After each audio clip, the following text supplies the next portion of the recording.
आज मैंने double tyre cake बनाया है। उसके लिए हम क्रीम बनाएंगे, जो मैं क्रीम बना रही हूँ अभी। ये मैं केक को डेकोर कर रही हूँ। अगर किसी को फुल वीडियो चाहिए तो मुझे कमेंट में बताइए, मैं वो भी डाल दूँगी। फिर मैं अभी उसमें शुगर सिरप डाल रही हूँ। अभी ये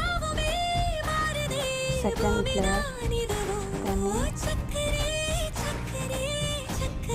केक के ऊपर मैं ग्लास बनाया, बस टॉपर लगा के